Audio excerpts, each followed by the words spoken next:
রহমতুল্লাহি ওয়া বারাকাতুহু। সুধী দর্শক, আমরা একটা জিনিস আছে, কোনো চেয়ারে বসলে আর উঠতে চায় না, এটা কেউ ওঠে না, বিশাল সমস্যার ভিতরে এটা দিন কাটায়। যে এত আরামের চেয়ার এটা ছাড়বো, থাকে আর কয়দিন। তদ্রূপ এমন একটা ঘটনা, আমরা এর আগে একটা ঘটনা দেয় 2001 সালে, যখন তৎকালীন সরকার সম্ভবত আওয়ামী লীগ সরকার ছিল, তারা যার সময় সুন্দরভাবে যেদিন ক্ষমতা হস্তান্তর করেছে সেদিন সব চলে গেছে।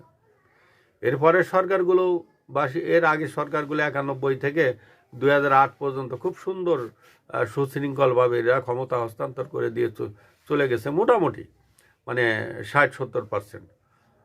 এখন বর্তমান যে ইন্টারিম সরকারের দুই মন্ত্রী আছে, একজন আসিফ মাহমুদ সজীব ভুঁইয়া আর একজন মাহফুজ আলম।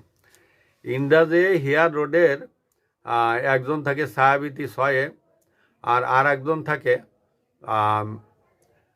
সেটাও ওই ছায়াবিতি 3-এ থাকে। তো সেখানে আসিফ মাহমুদ সজীব ভুঁইয়া থাকেন ছায়াবিতি 6-এ হিয়ার রোডের, আর মাহফুজ আলমও থাকেন ছায়াবিতি 3-এ।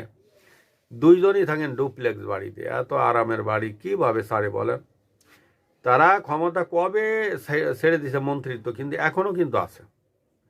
ওদিকে সরকারের আর একজন ভদ্রলোক আছে, খুদাবক চৌধুরী, তিনি ওই মিনিস্টার অ্যাপার্টমেন্টে আছে 3-এ। তিনিও কোনোভাবে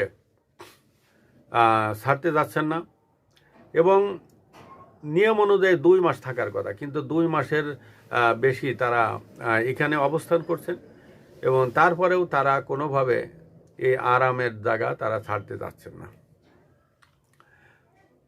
তাদের নিয়ম অনুযায়ী 10ই ডিসেম্বর তাদেরকে পদত্যাগ করার কথা ছিল, কিন্তু তারা এ পর্যন্ত তারা পদত্যাগ করেনি। এইভাবে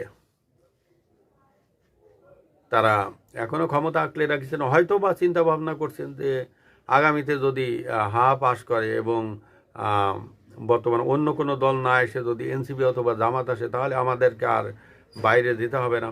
আমরা দেখেছি 1978 সালে কাজী জাফর পদত্যাগ করে আর সরকারি বাসভবনে যাননি। তিনি পদত্যাগ করে সরকারি বাসভবন পরিত্যাগ করে চলে গেছেন।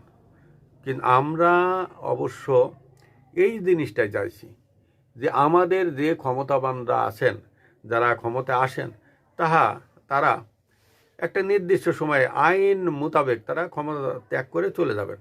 কিন্তু বাংলাদেশের জনগণ বড় দুর্ভাগা, এটা আর করে না কেউ।